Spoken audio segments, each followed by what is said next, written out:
अस्सलामुअलैकुम, this is ODA foxtrot from defence outpost. आज हम लोग बात करेंगे, काफ़ी न्यूज़ आई हैं F-16 ब्लॉक 70-72 से रिलेटेड, उनके बारे में। और बात करेंगे कि ये कैसे पाकिस्तान को F-16 ब्लॉक 70-72 की अवेलेबिलिटी मुमकिन है। इससे पहले अगर आप लोगों ने अभी तक चैनल को सब्सक्राइब नहीं किया तो please make sure to like this video and subscribe to the channel. तो जैसा कि हम लोग जानते हैं कि ग्रीस को पहले जो 2 F-16 ब्लॉक 70s हैं अपग्रेडेड, वो डिलीवर किए जा चुके हैं। और इधर हमें ये बात समझनी बहुत ज़रूरी है कि ये कोई नए एयरफ्रेम्स नहीं थे, ये पुराने ब्लॉक 52s को अपग्रेड करके उनके अंदर नई इक्विपमेंट और एवियोनिक्स लगा के ग्रीस को दिया गया है। और तकरीबन ग्रीस के 80 और F-16s ऐसे हैं जिनको ब्लॉक 70 लेवल का अपग्रेड दिया जाएगा। अब इस अपग्रेड प्रोग्राम की जो वजह है वो तुर्की है। इस अपग्रेड प्रोग्राम से तुर्की को बेसिकली काउंटर किया जा रहा है, जिसमें जो सबसे बड़ी वजह है वो S-400 की परचेजिंग थी।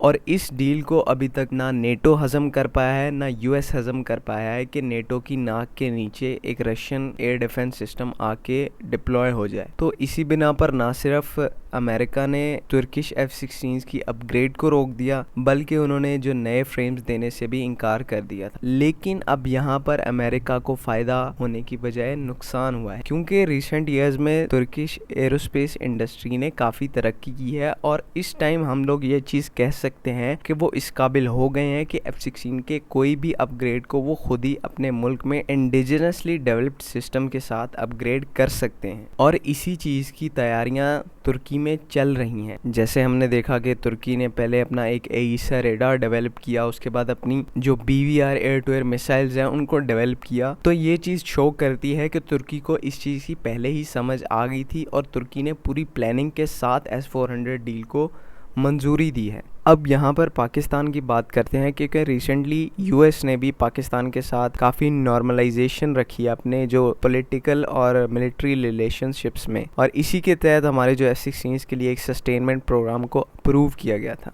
अब ये जो सस्टेनमेंट प्रोग्राम अप्रूव करवाया था, ये पाकिस्तान एयरफोर्स ने अपनी डिमांड पर अप्रूव करवाया था। और इसके पीछे जो प्लानिंग है वो काफ़ी लंबी है। देखिए, सस्टेनमेंट प्रोग्राम का मतलब होता है कि जो एयरक्राफ्ट की इंजन और एयरक्राफ्ट की जो सर्विस लाइफ है, स्ट्रक्चरल अपग्रेड्स हैं, सॉफ्टवेयर अपग्रेड्स हैं, वो की जाए।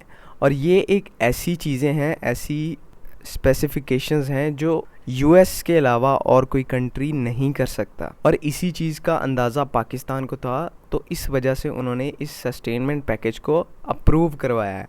और जहाँ तक F-16 के ब्लॉक 70 लेवल्स के अपग्रेड की बात है या उनके अंदर जो मॉडर्न एवियोनिक्स लगवाने की अपग्रेड की बात है, तो वो हम इजीली तुर्की से करवा सकते हैं। वो और तुर्किश एरोस्पेस इंडस्ट्रीज इस टाइम अपने फुल पोटेंशियल पे हैं। और अब तुर्की के होते हुए US से ब्लॉक 70s की अपग्रेड करवाना या उनके लिए उनको फोर्स करना कहीं से भी सेंस नहीं बनाएगा, जबकि पाकिस्तान के पास एक रिलायबल थर्ड पार्टी कंट्री मौजूद है। और जहाँ तक बात रही कि किसने किसको ख़रीदा है, किसको किसकी वैल्यू पे की गई है, तो पाकिस्तान जो है वो इस रीजन में चाइना की भी ज़रूरत है और US की भी ज़रूरत है। और कुछ जो fan boys Indian keyboard warriors इस सिचुएशन को कह रहे थे कि पाकिस्तान को उसके जो एयर बेसिस देने की, उसकी जो बात मानने की, अमेरिका की बात मानने की प्राइस और उनको जो गिफ्ट है वो मिल चुका है।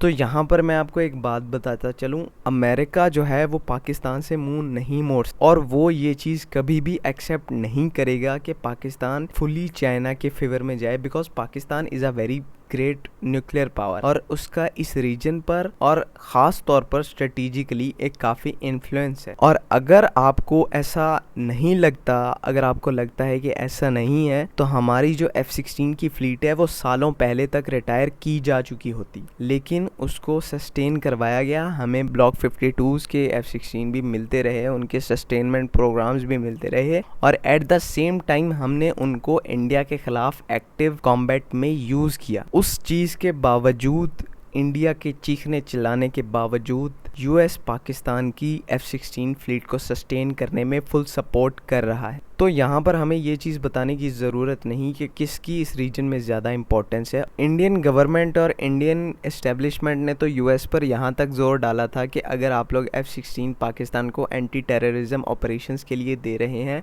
तो इनमें बियॉन्ड विजुअल रेंज कैपेबिलिटी देने का क्या मतलब है। लेकिन पाकिस्तान को हर चीज़ प्रोवाइड की गई और top of the line provide की गई, और किसी ने ये तक नोट नहीं किया कि हम चाइना से S-300 सिस्टम ले रहे हैं, हम चाइना से J-10C ले रहे हैं, हम जो मर्ज़ी ले रहे हैं। लेकिन जो यूएस की नज़र में पाकिस्तान की स्ट्रेटेजिक वैल्यू है वो अपनी जगह कायम है। और अगर यहाँ पर कुछ लोग सोचते हैं कि यूएस जो है वो पाकिस्तान के ऊपर अपनी हुक्मरानी को खोना नहीं चाहता, तो आपकी इन्फॉर्मेशन के लिए ये बताता चलूँ कि ये वही पाकिस्तान है जिसके बारे में यूएस डिफेंस एनालिस्ट ये तक कहते रहे हैं कि ये पाकिस्तान ही है जिसकी वजह से हम लोग अफगानिस्तान में नहीं जीत पा रहे, और ये वही पाकिस्तान है जिसने कई दफ़ा अमेरिका को डबल क्रॉस किया है। तो ये चीज़ भूल जाएं कि पाकिस्तान किसी के प्रेशर में है। अल्हम्दुलिल्लाह Pakistan is a independent state, और पाकिस्तानी रियासत, पाकिस्तानी कौम वही कदम उठाएगी जो उनके हक़ में और उनके फ़ायदे में होगा।